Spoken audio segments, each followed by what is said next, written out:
Hi guys, nagluto nga pala ako din ng ginisang sayote dahil nga ito nga lang yung laman ng ref namin. At sabi nga ng mama ko kaysa nga raw bumili pang araw ako ng panibagong ulam, ito na nga lang daw uulamin namin at ito na nga lang din lulutuin ko. Sabi ko na nga lang, bibili na nga lang pala ako din ng atay, pasasahog ko na nga lang para nga medyo may sahog naman itong gulay namin. At ito na nga guys, pagkatapos ko nga pala itong balatan, itong sayote at hiwain ito sa tamang laki, susunod ko na nga rin pala itong hiwain itong sibuyas. At pagkatapos ko nga pala dyan maghiwa ng sibuyas, medyo nasusugatan lang ako dyan dahil masyado nga matalas itong kutsilyo namin. Susunod ko nang hihiwain itong bawang, pipinuhin ko nga itong paghihiwa ng bawang para nga hindi nga mapansin ng mga bata na may halo nga itong bawang. Medyo hindi nga ako makain yung mga bata, mapamangkit ko nga ng marikado, kaya talaga nililiitan ko lang itong bawang. Tapos ko nga pala din maghiwa ng marikado. Ito na nga pala yung mga gagamitin namin: bawang, sibuyas, syempre yung atay, gulay, toyo, magic sarap, nor cubes, pati nga mantika. At pagkatapos ko nga pala pakataas sa inyo yung mga gagamitin ko, ito na nga lang, painit na nga rin pala ako din ng mantika at susunod ko na nga rin pala itong ilalagay yung balon-balunan. Pipituhin ko nga lang pala itong balon-balunan para nga dyan pala lumambot na talaga siya. Halu-haluin ko nga lang pala yan. Pagkahalo-halo ko nga lang pala yan guys, tatakpan ko nga pala yan. At hindi ko nga pala nasabi sa inyo guys, hiniwa-hiwa ko nga rin pala ito na maliliit na balon-balunan para nga talagang lumambot nga talaga siya.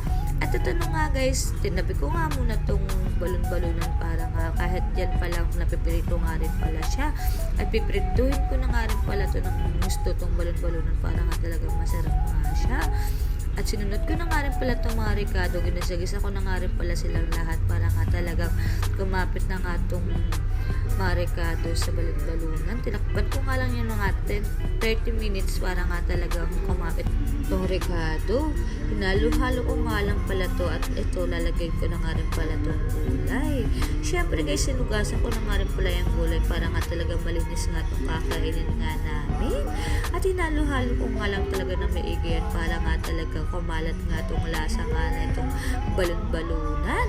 At pagkahalo-halo ko nga lang pala niya ng maigi, tatakpan ko nga rin yan. Hayaan ko nga lang pala yun ng mga 30 minutes para nga rin talagang medyo lumambot nga siya.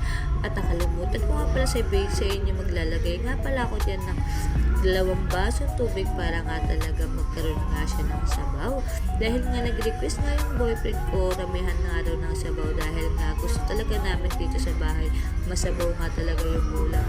Hinalo-halo ko nga lang pala to ng hinalo-halo. Kahit nga pala nalagyan ko to ng tubig, hinahalo-halo ko nga rin to para nga talagang masipsip nga na itong gulay, itong tubig. At tinakpan ko nga lang pala siya ng mga 30 minutes. Sinayaan ko lang sa maging ganyan na nga. Naglagay nga rin pala ako dyan ng konting toyo. Sabi nga ng boyfriend ko, wag nga raw masyadong kulay itim. Kaya sabi ko, dadagdagan ko na ng konti pa. At pagkalagay ko nga pala ng konti pang toyo, eto na nga guys, lalagyan ko na nga rin pala yun ng nor cubes. Kinalahati ko nga muna pala yan para nga talagang kumalat-kalat nga yung lasa. Sabi nga ng boyfriend ko, wag na nga raw pala ako magtira dyan ng nor cubes. Kaya ginawa ko na nga pala dyan isang buong nor cubes na nga yung nilagay ko. At naglagay nga lang din pala ako dyan ng konting paminta para nga medyo may sipa-sipa nga. Pagkatapos ko nga dyan maglagay ng paminta, ito nilagyan ko na nga ng 1 kutsarang magic sarap. At pagkatapos na nga nito guys, paluto na nga yan, kaya sinunod ko na nga lalagay itong atay para nga talaga hindi nga siya maduro, kaya hinuli ko talaga itong atay. At hinalo-halo ko nga lang din pala yun. Syempre kailangan pag hinahalo mo na sa ibabaw yung atay para hindi nga siya maduro. At hinalo-halo ko nga lang siya ng hinalo-halo. Tapos pagkahalo-halo ko nga lang din pala yan, tatakpan ko nga lang din yan ng mga 30 minutes para nga rin talaga maluto nga siya ng sobra at maluto nga rin yung atay. Tinikman ko na nga rin pala yan. Sabi ko nga kung may lasa na nga ba. At nang natikman na nga ng boyfriend ko, sabi nga ng boyfriend ko, okay na nga daw dahil may lasa na nga daw. At syempre hindi pa nga ako din na kontento at pinatikim ko pa nga siya ulit yan. Sabi ko nga kung may lasa na nga, at sabi niya nga okay na nga daw at masarap na nga daw. At ito na nga guys, tatakpan ko nga pala yan mga 30 minutes lang para nga talaga maluto. At ito na nga guys, paluto na nga pala talaga siya. At nung okay na nga yan guys, ito na nga, nilagyan na nga ng mangkok yung ulam namin at kakain na nga kami. At syempre kailangan madami sa amin dahil nga ako ngayon nagluto. Charis! Syempre nga yan na nga, kakain na nga kami. Kain muna kami, guys!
Habang kumakain nga kami dyan, di nga ako mapakala sa buhok ko dahil nga sobrang iklingan ng buhok ko talaga. At dahil nga pabebe nga ako dyan, medyo hinahawi-hawi ko nga dyan yung buhok ko para nga makita nyo nga napapansin nga ako. At ito na nga guys, ubus na nga pala namin dyan yung ulam nga namin. Nasarapan nga talaga ako sa pagluto ko nga yan. At first time ko nga rin talaga magluto na itong ginisang sayote. Ewan ko ba kung tama ba yung ginagawa ko. Pero para sa akin nga tama nga to dahil nga nasarapan nga kaming lahat. At hindi ko nga pala namamalayan na wala na nga rin pala kaming ulam dyan.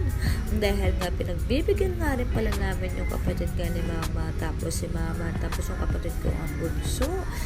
Nagulat na nga lang din pala ako dyan dahil nga hindi ko nga talaga rin ini-expect na mapapasarap na talaga dyan yung luto ko. At kitang-kita nyo nga naman talaga sunod-sunod nga yung pagsubo ko nga dyan ng kanin pati nga ng ulam dahil nga sobrang sarap nga talaga at sobrang lambot nga rin pala dyan ng balon-balunan. At syempre guys, ganun talaga magluto nga ng ulam. Kailangan pagka matigas yung ulam nyo, kailangan nyo muna siyang prituhin para nga talaga lumambot nga siya. At pagkatapos nga pala namin na kumain, sila mama na rin pala dyan yung susunod kakain. At hindi nga pala kami dyan kasi sa baba, kaya sila mama doon na nga lang sila sa taas kumakain. At kita-kita nyo na nga, diba, binitbit na nga rin ng kapatid ko yung rice cooker, medyo nahihiya-hiya pa nga yan. At kahit nga nahihiya-hiyan, kailangan niya bumaba dahil nandito yung pagkain sa baba. At yun lang guys, thank you for watching. Sana nag-enjoy kayo. God bless to all.